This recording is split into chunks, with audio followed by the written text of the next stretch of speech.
A primeira pergunta é o seguinte: qual é a relação da Páscoa ocorrida no Antigo Testamento com a Páscoa trazida no Novo Testamento? Diz aí. Bom, a gente percebe que tem a ver, há uma relação entre a Páscoa e a ceia do Senhor, não é? Eu não sei se é essa a pergunta, mas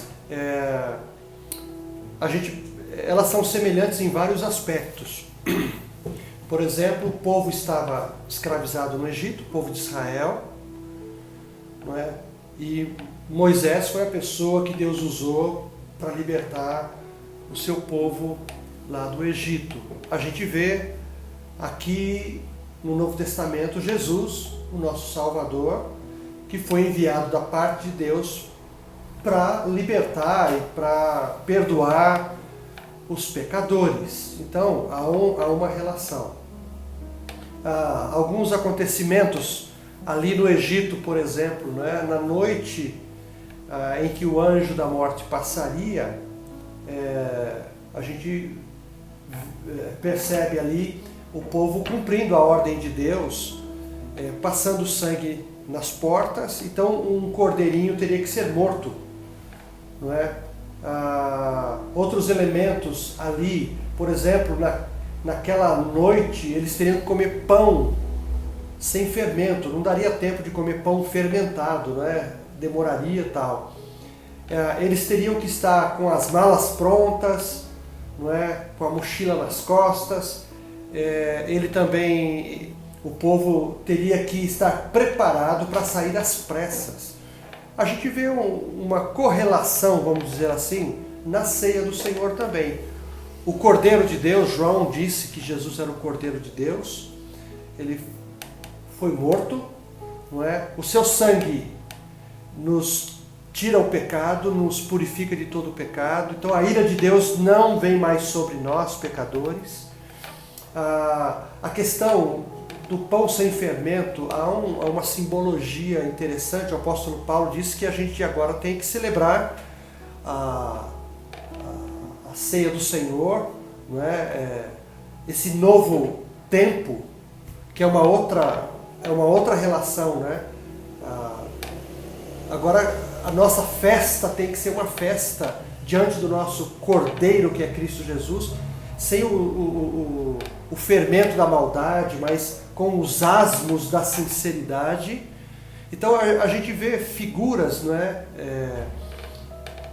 Ali aconteceu numa noite, não é? Essa partida, vamos dizer assim.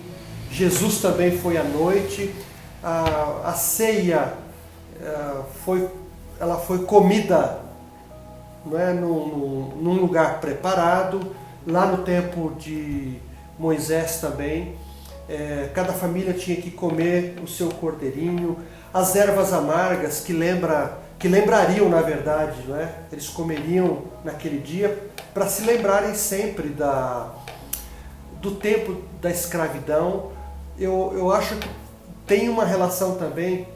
Hoje nós temos que ser agradecidos. Nós não comemos mais ervas amargas, mas nós nos alegramos na presença de Deus, lembrando de como nós éramos e da onde Deus nos tirou, não é? Faraó é uma figura de Satanás. O Egito é uma figura do império das trevas. Então Moisés fez o que fez lá e o povo saiu da presença de Faraó, saiu do Egito, não é? Cristo também fez o que devia ter feito, não é? E nos tirou do império das trevas, não é? E nos transportou para o reino de luz, para o reino do seu amor. Então, uma outra relação, Moisés foi lá levar uma palavra de Deus, porque Deus queria tirar o povo e enviar o povo para Canaã, a terra prometida, lá para Abraão, não é? E em Cristo, ali, a gente vê na ceia também Jesus falando que não tomaria mais aquele vinho com os seus discípulos e tomaria um vinho novo lá na Canaã celestial, né? Na eternidade com Deus. Então, há elementos, assim, há relação entre a Páscoa e a ceia do Senhor, né? É essa pergunta. Sim. Respondi? Sim, sim. E aproveitando a ceia, Jesus nesse momento que ele se assenta, ele traz bastante ensinamentos, né? E quais são, se é para dizer que existem principais, mas quais são esses ensinamentos trazidos por Jesus nessa última ceia com os discípulos? Isso é bem interessante, né? Muitas coisas rolaram ali naquela semana, né? Jesus trouxe muitos ensinamentos, Jesus contou várias parábolas. Se nós formos ler os 4 evangelhos, a gente vai ver assim que na cronologia a caminho da cruz, olha, naquela semana acho que Jesus bateu o recorde de parábolas, não é? Denunciando os religiosos, o sistema, denunciando o inferno, o poder das trevas, denunciando a frieza espiritual da nação toda. Não é à toa que João diz que no seu evangelho que ele veio para os seus e os seus o rejeitaram, não é? Então ele denuncia esta rejeição, contando várias parábolas nesse sentido. Agora, indo para a ceia em si, naquela noite especial que Jesus desejou estar com seus discípulos, a gente vê aqueles acontecimentos ali no momento da ceia. O que eu poderia ressaltar aqui são alguns pontos. Nunca um mestre faria o que Jesus fez. Nunca um mestre sairia do seu lugar, pegaria uma bacia, uma toalha, tiraria a sua roupa de cima e faria o que ele fez ali. Nenhum mestre, não é do meu conhecimento, não sei se algum historiador tem alguma novidade nesse sentido, mas aquela cena, para mim, é muito forte. Jesus tira a sua roupa, pega a bacia e uma toalha e faz uma coisa fantástica. Ele começa a lavar os pés dos seus discípulos.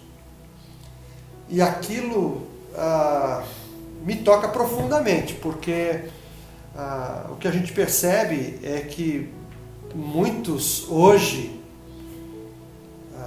líderes espirituais, religiosos, parece que eles adoram essa manifestação de uma adoração, de uma veneração, e o que Jesus fez foi exatamente o contrário.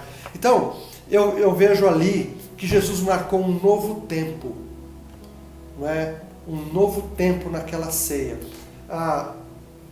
Só para iniciar, uma das lições, a Páscoa, embora ela tenha uma relação, ela não vai precisar mais ser repetida. Ali começa um novo tempo, ali Jesus estabelece, institui a ceia, o que nós chamamos de ceia do Senhor. Não há essa expressão Santa Ceia. Os evangelhos registram, e as cartas de Paulo, a ceia do Senhor. Então não é Santa Ceia, é ceia do Senhor. Então um novo tempo ali. Essa é uma lição para mim. É um rompimento com a aliança antiga e a iniciação de uma nova aliança, um novo tempo, não é? As coisas, uma outra coisa, assim, para mim é uma lição. Assuntos importantes podem ser muito bem resolvidos ao redor de uma mesa. Agora, talvez a lição principal esteja na humildade de Jesus. Mesmo ele sendo quem ele é, não é? Ele deu uma demonstração de que ser humilde é uma coisa muito nobre. Lavar os pés dos seus alunos é uma coisa especialíssima, não é? E a lição a gente pode tirar de uma pergunta que ele faz para os seus discípulos nesse momento. Vocês entenderam o que eu fiz? Claro que eles não entenderam, mas ele faz a pergunta: vocês entenderam? Se vocês entenderam, então vocês devem fazer isso sempre. Então, lavar os pés dos nossos irmãos é um ato de nobreza, é um ato de humildade, de reconhecimento que nós somos dependentes uns dos outros, que devemos considerar o outro maior do que a nós mesmos, não é? Essa é talvez a lição principal. Uma outra lição: o maior vai ser sempre aquele que serve. É uma lição que eu tiro aí. Jesus lavando os pés, ele está servindo. Isso era a função, era o trabalho de um escravo, um serviço de escravo. Mas Jesus estava servindo os seus discípulos, né? Um professor servindo os seus alunos dessa maneira.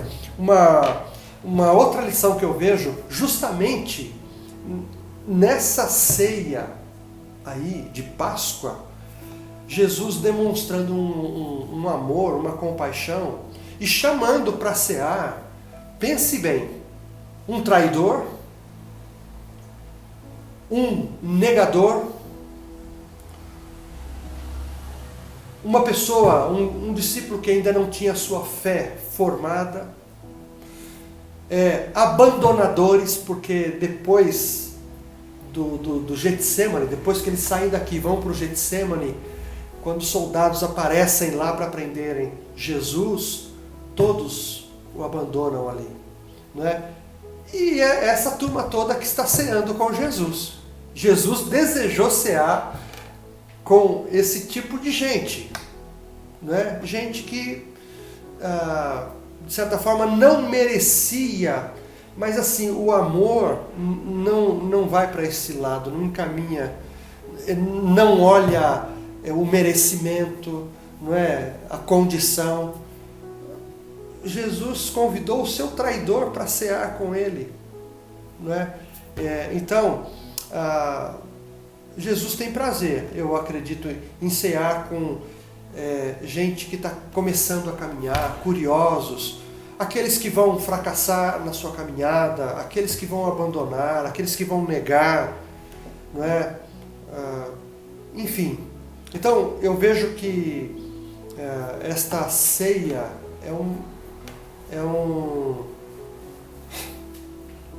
nos traz um conteúdo de ensinamentos assim muito interessantes. E se a gente observar e se a gente aprender com Jesus, eu acho que nós temos muito a ganhar. Ótimo, excelente. Foi rapidinho, né? No próximo episódio tem um pouquinho mais.